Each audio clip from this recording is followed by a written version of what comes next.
Yo, summer games done quick. How we doing? Doing good. Woo! I'll take it. My name is Cave, and I'm going to be showcasing SAROS today. With me, I got two people who will be very helpful in taking over when I gotta lock in. So first, we have Bdud5. If you want to introduce yourself. Hello, everybody. I'm a modern PlayStation speedrunner. I did some work on this game when it first came out like 2 months ago. And then I also have Mr. ChaddingtonDuck. Hi, I'm ChaddingtonDuck. I've been mostly a glitch hunter for this game, so Cave was nice enough to invite me, and I'm super excited to be here.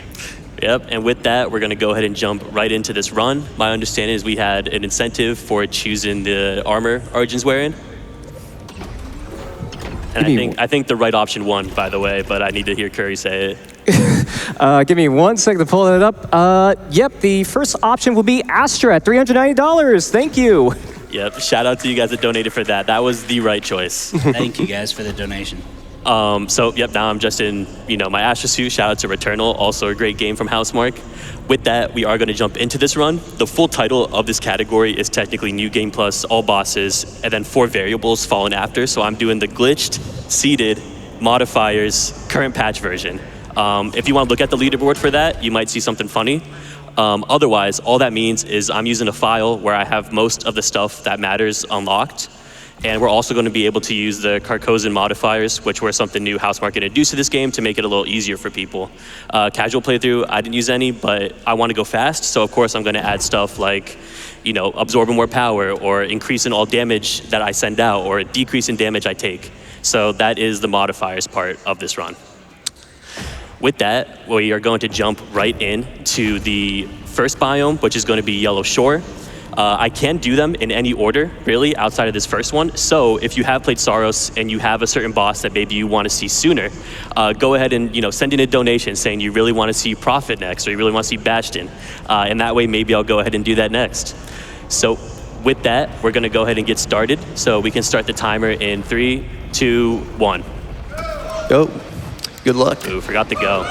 All right. So right away, we're in Yellow Shore, which is actually the final biome. I'm going to send it over to Duck immediately to talk about some of the side room manipulations we're going to be utilizing here. All right, so the first requirement to get through this Eclipse Gate here is you need to defeat 2 side rooms. That flying enemy he just killed, you might have missed it, but that counts as 1 side room, and then all these enemies here count as the 2nd side room. So there's a little bit of manipulation dragging that flying enemy all the way over. Yeah, it essentially looks for a zone to be like, hey, you need to complete this side room, and then you go back to that main area, and it's like, okay, now we're going to do a lockdown, and then you can finish that lockdown to go to the next section of this game. So because of this seeded file, we're able to get that, we're able to get that side room instantly, and yeah. And speaking of seeded, this is a chosen seed because of easy traversal here. There's a lot worse traversal that you can get when it's randomized. And in addition to that, in the 2nd lockdown area, there are 2 rooms that are connected to each other. So it's a lot easier to do that 2-room clear that you need to unlock the door. Yeah, as a moderator for the game, I was pretty unconvinced about the need to separate seeded and unseeded because you can utilize PlayStation Plus cloud saves in order to create a seed for Yellow Shore specifically. I was pretty unconvinced until I found this seed specifically, and then I went ahead and made those categories. Just the mix of getting side room manipulations in both lockdown sections, and then also getting the very fast lockdown enemy spawns. This ends up being a seed where a good time I can get done in under 4 minutes. Yeah, significantly faster. Yeah, so that main room we just went to the left of, we'll have to go back there after we clear out this room. And then Cave's going to go back here, and this little room here counts as its own little side room. It was a thing that I discovered back at launch that, yeah, it's we thought that it was part of this room, but it does count doing that, and then this room right here counts as 2 triggers where he'll be able to go now. The lockdown will start right now. And he just has to finish the combat here, and it saves several minutes probably. Yeah. Incredible that just three little enemies hiding in a closet over there actually ends up being its own separate room. Yeah. This is also the return of the tutorial boss of the game, and we're just decimating it already. But yeah, this is New Game Plus, so we're have it optimized as much as possible, have every upgrade, one of the big mottos of SAROS is like come back stronger, be able to do your permanent upgrades with armor matrix. So we're utilizing that as much as possible and showing off from a new game plus perspective, like how do you optimize the DPS of what SAROS has given us, like all capability wise, you know. We're also here you're going to see me doing the traversal sprint. You can only do this when there's no enemies around. It's the fastest way to move. Otherwise, you're going to see me doing dash melees. So just look out for that throughout the run. And now we got the first boss, King. BW, you want to go ahead and talk about what I'm trying to do here? Yeah, so King, this is a spectacle of fight. Normally it's the final boss, but we do it first because this is seeded. But what Cave is trying to do here is he's trying to use his power to use the power shot's prominence as much as possible, but he's also needing to use overdrive at a very specific time to clear out the phases when he knows that it'll finish. But basically, yeah, like we want to make sure that our adrenaline is at level 5 to be able to get our power quicker so he can do more of those shots. And the power is those like blue bars in the middle of the screen under his reticle. So we want to try to fill those as much as possible and keep sending those blasts.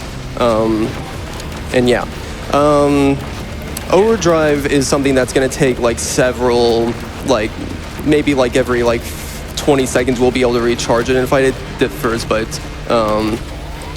hopefully we can finish off now with that. Cool.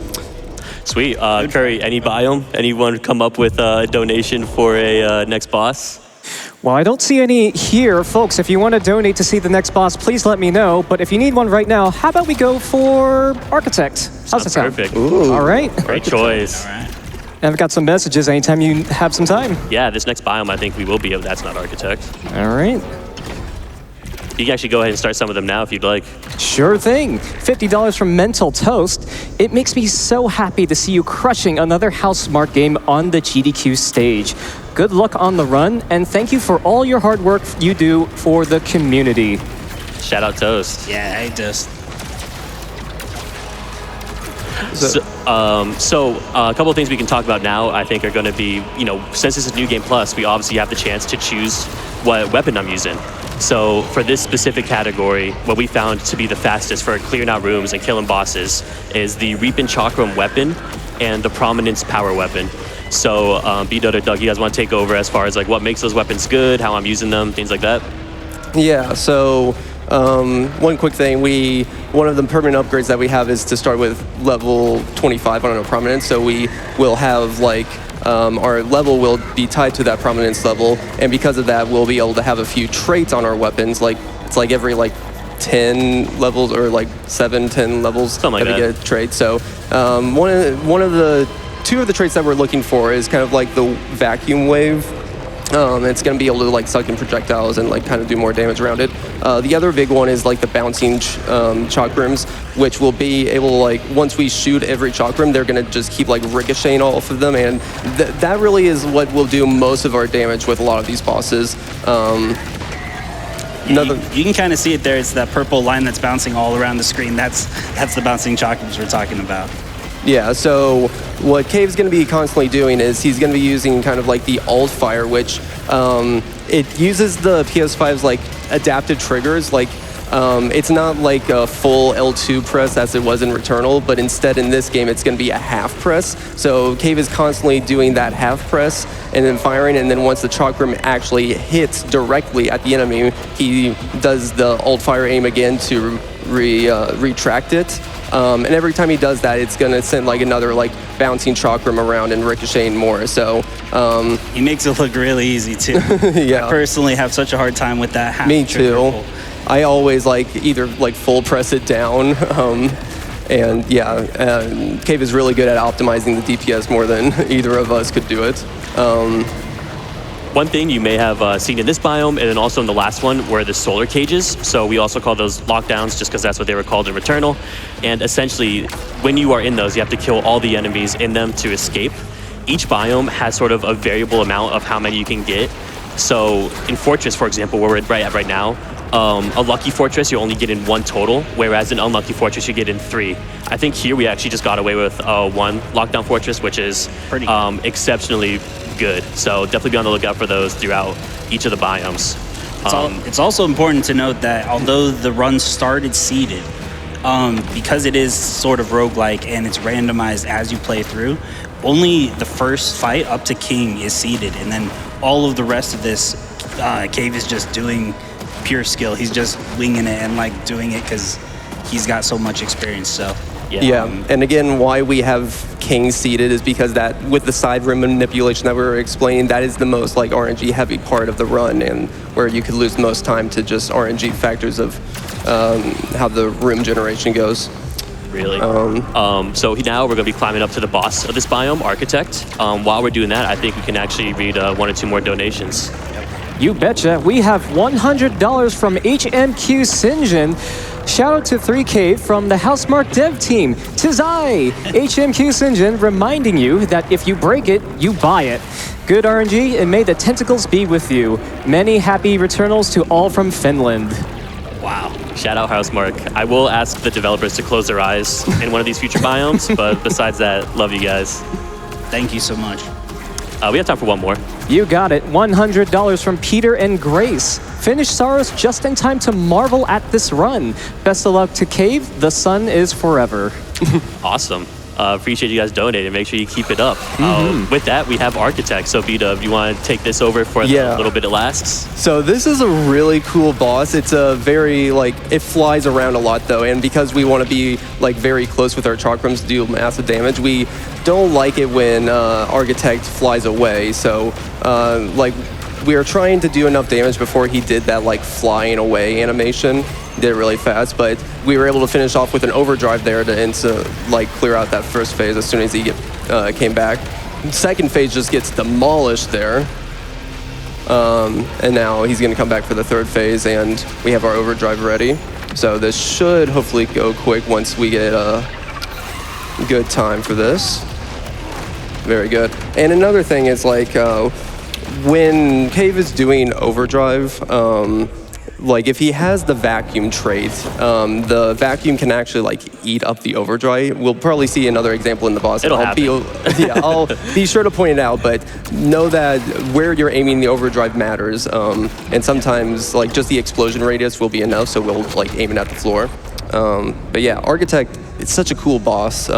It's really difficult casually too. Like Casually took so many tries. Bubble It's bounce. Very cinematic. Oh, bubble bounce. Oh, all right. So this is our first instance of bubble bounce.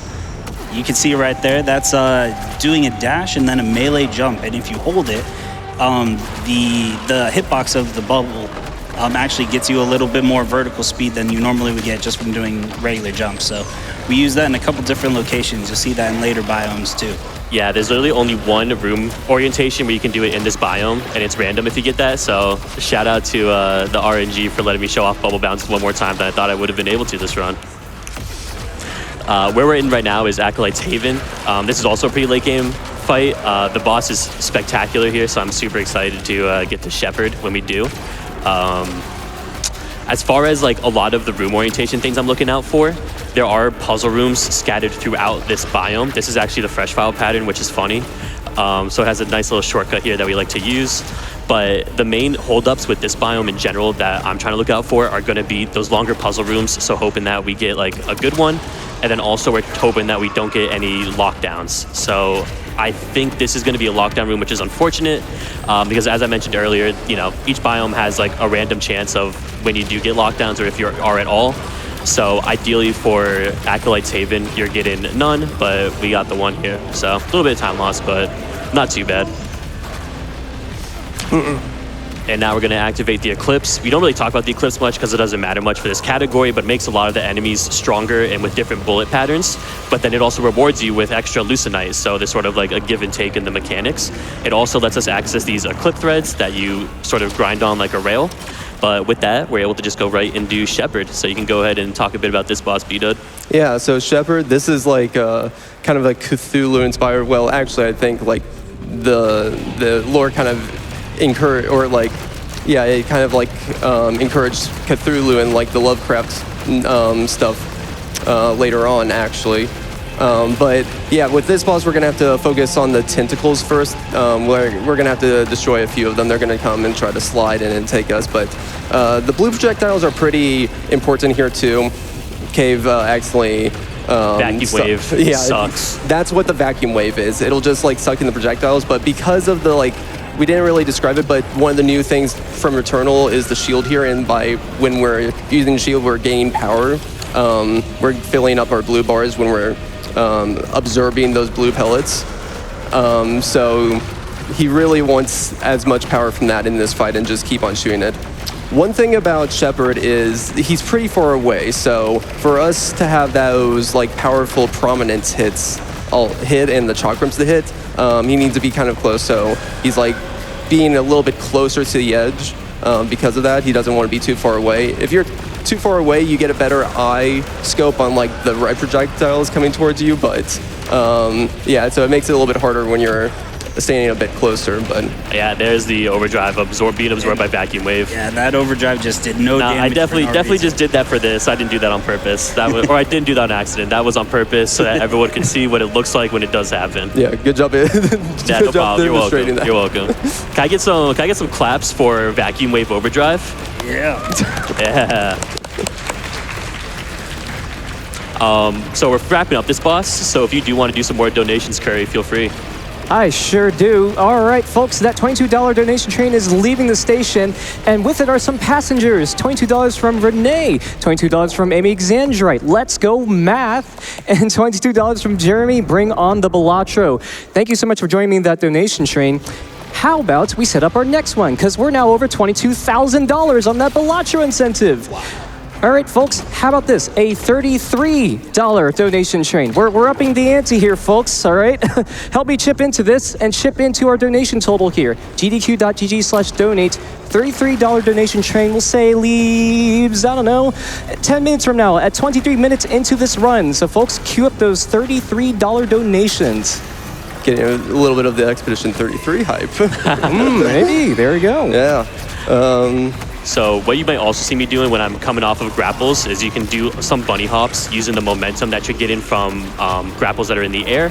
So if you do see me, like instead of going back to doing the dash melee movement, I'm trying to like bunny hop. It's because I have momentum that I got either from a grapple or I got it from like an Eclipse thread, for example. This biome is also another one that has a lot of like the lockdown RNG. But before we get to that, first we have a very fun parry skip that Chaddington can talk a bit about, Mr. Duck. Yes, sir. So we get another bubble bounce here off of this pipe right here.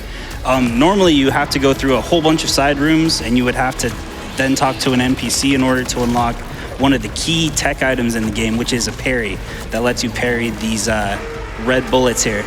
But that skip he just did skips completely past the NPC dialogue and the parry. So in Fresh File, you're just left without a parry at all. Thankfully, since this is new game, though, we still have the parry from the first playthrough, so. Yep, exactly. It does save time if I get it immediately in all bosses. How I just did it, I 100% lost time, but sometimes you gotta aura farm at these events, you know, I can't just do the boring stuff. Yeah, well, the bubble bounces are very, like, directional input dependent. So if your joystick's just a little bit off, sometimes you won't get the bounce that you need, or the height that you need, so. Yeah, the lineups matter a lot for them. Yep, so here we have a lockdown. All we're doing here is in order to activate the elevator to get to the boss Legion, we have to go up 2 towers and activate the elevator buttons. So this is going to mostly just be me traversing these 2 sections and climbing these towers and hoping that we don't get any lockdowns. So while I clear these 2 side rooms, Curry, feel free to get in a couple more donations. You betcha. Give me 1 second, because, whoa. Okay, folks, from the Yeti, we've got $10,000. Whoa. Let's go. Hey, all, Yeti here. We've loved seeing so many people wearing and sharing pieces from our official SGDQ collection at the event and on stream. Thanks for stopping by our booth and picking up a tea or two. A special shout out to the fine folks running our table. Thank you, JC, Orion, Steve, and Steph. If you like some of the teas you're seeing, stop by theyeti.com when our official SGDQ collection is available, with proceeds from every item sold go directly to MSF. Thank you so much, the Yeti. That brought us almost to $33,333 on that Balatro run. So, folks, that $33 donation train is coming up soon. So if you want to get in on that, now is a great time to do so. Thank you. Awesome, yeah, keep donating to it. More Balatro is fun for everybody, but let's make sure we hit that. Upcoming here, we have Legion, where I've tasked Bdud with the chance to try to explain this boss before we kill it. So go ahead and do your best, Bdud. This is Legion. It has like a lot of little parts flying around in one center part, and Cave's just going to show us how Legion just doesn't want to exist. Because, yeah, we're already on the second phase here. Like, it's supposed to fly around, and it will, like, start, like, doing these like really hard like projectiles where you want to space yourself between them, but because you're done. Cut off. He's done. Okay. Yeah. Incredible visual, but it is so fast in this New Game Plus category. Absolutely. Yeah, it just goes to show you how awesome, like how we can optimize the DPS on the New Game Plus runs here. Because like, you know, like casually when you're going into this, like I think there's like a certain design aspect from going from like the third world or the third biome to the fourth biome. That was the fourth biome that we just finished. This is the third biome here now. But yeah, it kind of feels like it's a more challenging aspect in Fresh File where you come and you're just trying to survive. In this, like, because we're just trying to optimize the DPS and show off all the systems together, it's a really cool perspective on how you don't have to worry about all the little intricate little guys trying to kill you, and you can just focus on maximizing that damage. Yeah, we've talked a bit about the different categories. So our two like main overarching ones is all bosses, and then we have Fresh File. So all bosses is where you're able to, you know, utilize that full armor matrix, and like have, you know, a fully fleshed out Origin with all his abilities, whereas Fresh File is you're starting from a blank slate. So I think, you know, this game has a lot of interesting categories. We have IL runs, and then of course you can choose between glitched and glitchless, modifiers or no modifiers. So I do think with SAROS, if, you know, you're interested in getting more out of the game, there's a speed run for everyone on the leaderboard. Ooh, nice bubble bounce. Nice bubble bounce. Yeah, we can't use that one in Fresh File, unfortunately, because you just like lose Overdrive. So Overdrive ultimately is saving a lot more time than that little skip does. Which, have we talked about Overdrive, really? Do you guys want to talk a bit about like what Overdrive is? And like, I mean, you've seen it happen in it's the damage. Yeah, it's you can think of it as your like ultimate ability in a way. Like it's gonna be your big power move that takes a moment to like charge up, power up to be able to use, and like it's what we're using most of the time to do the big damage on the bosses. But Clean. Yeah, like. You can tell it's like the special ultimate ability when you have to press both L3 and R3 to activate it. I feel like most games are in that, like, yeah, that's how you do your special ability. And coming up, we have a very scary boss and unique boss, Raptum, if you want to talk about that, Bdud. Oh yeah, this is such a crazy boss. So he's gonna spawn, and the health bar is not gonna appear right away. Once he drops right now, we can start dealing damage to him. So look at the health bar at the top when it appears in like 2 seconds. Yeah, we already, like it shows all the damage that we're doing before it even pops up. So yeah, that's it. Yeah, and for whatever reason, it's the only boss with one health bar. We're not sure why, but that's just how it is. Yeah, they wanted to design. Yeah, he only has one phase, one health bar.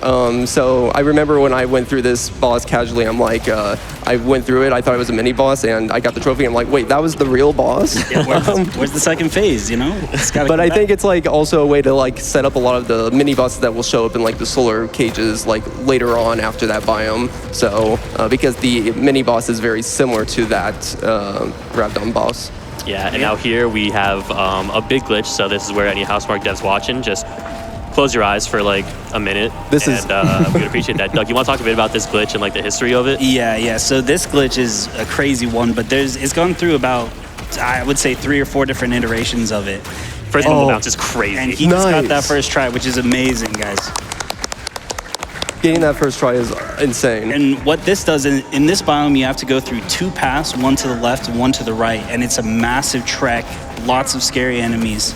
But this gets us right through the boss door that's unlocked and makes it so we don't have to go on those side paths.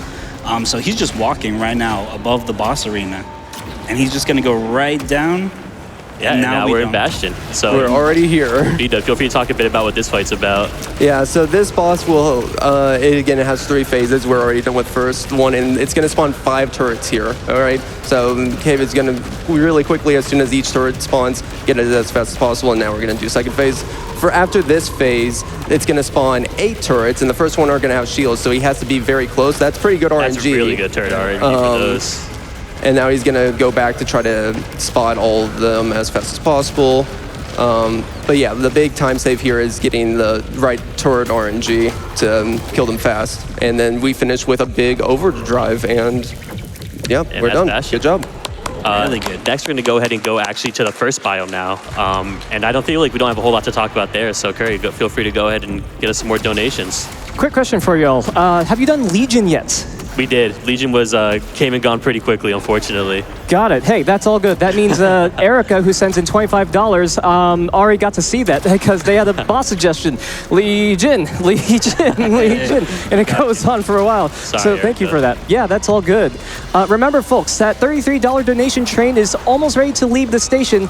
I want to see those $33 donations in to get that Balatro seeded Nan-If run. We're at 32,000 right now. I want to see us reach $33,333 with that $33 donation train. So folks, gdq.gg/donate. Make sure to apply your donation to that Balatro incentive, and we'll see it met. I believe in you, Chad. You can do it. Come on, Chad. Yeah, feel free to do like 2 or 3 more, Curry. You got it. All right. $100 from Heath Chu, who says, shout out to the runners learning this game so quickly, and to the baddie Rahul Kohli, less than 3.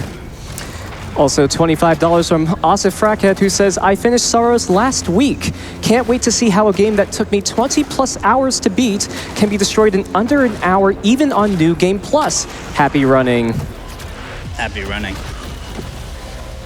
To give a little bit of a perspective too, like even though Fresh File is like the survivability is harder and stuff, it's not like too extremely far off from New Game Plus either. Like we're looking at like somewhere around a 40-45 minute time for New Game Plus, and Fresh File is what, like 55 minutes? Like it adds like 10 minutes. Yep. It's like the power ramps up really quickly as well. Yeah. So it is nice that we can like get through all these bosses despite like either we're trying to optimize our DPS in a fast category like New Game Plus, or we're trying to just really like the survivability gets really hard and we have to play it a little bit more slow and steady. Like it's nice that it's still like kind of maintained and fast paced like that throughout. Yeah, and then with these runs, like, you know, obviously like with modifiers, it's like a bit easy where like we're blasting through bosses. So then it makes a lot of like the smaller things a lot more important, like worrying about RNG. Like in that section, normally I like to do the traversal sprint, but I couldn't because I didn't take care of some of the smaller enemies. So it's a lot of like smaller thinking to get that extra time save to get, you know, better runs. But here we have the first boss of the game, actually, Prophet. So Bdo, you want to talk about a bit about how this boss works? Yeah, so this boss is iconic. So as the first one, it has like a bit more 3 longer, more quote-unquote scripted phases where it starts out with those kind of like pods or flowers on the sides that we're going to have to go through, and then the middle opens up for us to deal a lot more damage. As it gets further, it's going to try to center us into to try to like make it more dramatic. We'll try to destroy him before it gets too dramatic though. But yeah. This next phase is the important one because we should be able to get overdrive before we kill the first half of this phase. And if we do that, we're actually able to skip having to kill all of these flowers a second time, which is a pretty big time save because obviously you can see here now in like the second health bar, there's a lot more flowers to deal with on the side. So I'm just gonna try to collect some extra power just to make sure we're able to do that, even if it makes it a little slower. So one more, and here we have overdrive. We can shoot it and we skip a phase there. Nice, good job. That was great. And then last phase, we're just blasting away trying to finish it off. And we didn't talk a lot about like the different orb colors and what they mean. So the blue ones, you're safe to absorb whenever. Yellow, you can absorb, but it also builds corruption, which is really the only like scary part of the run is if you accidentally absorb too much corruption. And then red, which if you try to absorb, it just breaks your shield. I think, I don't know if you've actually been keeping track for me, Bdud, I think we're on our last boss here. Yes, this should be the last one, so... All right, and this is the big one. This is Priestess. So, yes. You know, Doug, do you want to talk a bit about what you're meant to do in this biome, and then maybe what we're going to do to try to avoid that? Yeah, so this is similar. You've heard this a few times already, but there's a left path and a right path, right? We've talked about that a few times. And a lot of enemies, a lot of rooms, a lot of lockdowns on both sides of the paths. On this one, you could barely see at the top of the screen there, but there's 2 shackles, one on either side of the room, and you're meant to go through the paths and then get each of the shackles on each of the paths. But we're gonna do one of the paths, do a little trickery, and we're going to get both of the shackles without having to do the second path. So keep your eyes open for it. You'll see another bubble bounce coming up here soon. Yeah, the out of bounds up here is pretty insane, I'd say. Like, this is like probably the best place to show off the bubble bounce too. That and the Bastion out of bounds, those were really sick. But yeah, this one's probably like the longest biome, I'd say, because of these two side shackle rims. We tried looking into if we could like get into it out of bounds early, but I don't think the shackles are active. Yeah, and then for these teleporters, the reason I cleared out all the enemies there and didn't just run past them is because in order to actually activate those, you can't have any enemies nearby. So ideally up here, we do have a pattern where the bubble bounce works, because we're not sure why, but not every room pattern or designation like works. So I'll make a gut check. It looks like on estimate I'm doing pretty good, so maybe we'll send it and do another one.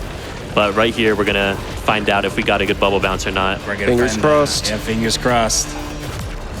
It's a tough one. Nice. Oh, nice. Okay, so I didn't get it there, but we at least have a room that it works for. So You can see that shackle upside down there. He's trying to get to it. There we go. Very nice, Kevin. all right, and now this is the tough part where there's a lot of kill planes we got to worry about and deal with, but we're going to actually now go across while being upside down to the other half and get to the other shackle. So there's a lot of like invisible walls we're dealing with here, and kill zones that I'm trying to jump around and doing bubble bounces with. We haven't really developed good lineups for them yet, so I'd kind of just do vibe-based lineups. So like that's not high enough. I'm gonna make sure I stay over here so I don't hit a kill plane. You got it. And then, yeah, I don't know, Doug, you want to talk a bit about how you and Remy actually found Bubble Bounce? Oh, so Bubble Bounce was crazy. Me and Remy were, shout out to the French community for this game. We were actually in Discord calls in the marsh going through, and we actually just got stuck. We got stuck in an out of bounds portion, and Remy was trying to get out of the out of bounds and just found it by accident. So sometimes being stuck is your best friend, helps you fight through it. Yeah, so here, I think I'm taking a little too long, so it might have been faster to do it normally, but, at GDQ, we gotta, again, we're aura farming, we're doing all the cool stuff. I do have an IL run for this where I do get all of them just, like, immediately, so that's a pretty cool representation of it. This one in particular is pretty tough to get the right angle. But we'll keep going until we get it. While I'm working on this, Curry, we probably got time for another donation. You got it, folks. Oh wow, the number's changing. I can totally do math. We're under $100 away from reaching 33,333 towards that $77,000 Balatro incentive, folks. That requires 1, 2, 3 more tickets on that $33 donation train. So please send them in, and maybe we'll see that Balatro incentive. This is helped along by a few donors, including a couple of tickets actually. One from Erky and one from Hilda, who both say choo choo, and one from Nick V Masher says GDQ hype. Hype. I've also got more love from your community if you're ready to have it. Yeah, absolutely. I've got $50 from Babbler31, who says, so stoked to see Cave run SAROS. Watched him play Returnal at AGDQ years ago. Been a member of Celine's squad since. Let's go Cave, let's go MSF. Let's go MSF. We could do one more, I think, before this boss. We've got $55 from Jay, who says, I'm sorry, I'm at the station early. Can I reserve my seat? You totally can, because you totally saw where I'm going with this. So, folks, if you want to get in your tickets for the $44 donation train, that leaves in, let's say, at 44 minutes into this run, which might be at the end of the run. But, folks, let's start queuing up those tickets for $44 for that Balatro seated Nan if run. gdq.gg/donate. Yeah, so we're actually on the final boss. Bdud, you want to talk a bit about Priestess? Yeah, so right there, Priestess starts with 3 clones, and we want to try to get through 2 as fast as possible. What Cave just did right there is when the singular Priestess came together, we timed an overcharge to kill them off so that it doesn't go back to the clone phase, which is queued up at like 1/3 health. Now for the second phase here, we want to try to kill the 2 clones again, because it's going to skip basically these shackles to come out if we do it in time. Yeah, so I mean, the shackles are out. I'm going to do it this way anyways, because it's still faster ultimately, but definitely didn't do it super well. Oh my gosh, I did it really poorly actually. All right, here we go. So yeah, so there you're meant to go and destroy 3 different shackles to get Priestess to become damageable. But if you destroy 2 of the big ones, it will actually, make it so you don't have to go and do those shackles, and you're meant to do it twice, and if you do it immediately the way I just did it, you don't have to do it at all. This is the one time we do actually have to destroy shackles. And again, we're going to do a phase skip where we're going to use overdrive at the right time to skip having to do the shackles a second time during this phase. But time will be coming up when this health bar is done, actually. So I'm going to try to time this out right so that, I have 0 power. That's a little awkward. I only have a little bit of power to work with here. There we go. Hopefully that's not too much. That was too much. So we're going to have to do the second set of shackles. The timing on that is a little brutal. And then run by run, we talked a bit about how, all the weapons have different traits associated with them. And the prominence especially, some traits have a tendency to do way more damage than others. So there, unfortunately, I had too much damage, which is something, normally wouldn't hear, but time's coming up now. Time. Sweet.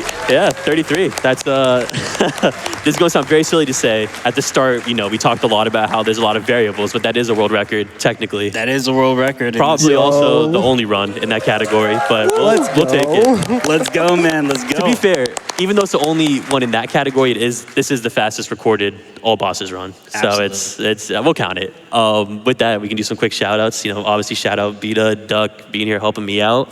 Shout out our community. If this community wasn't the first that I joined for when I started my speedrunning foray, I probably wouldn't have stuck around with the hobby. So appreciate all of you guys in that Discord that are great to hang out with.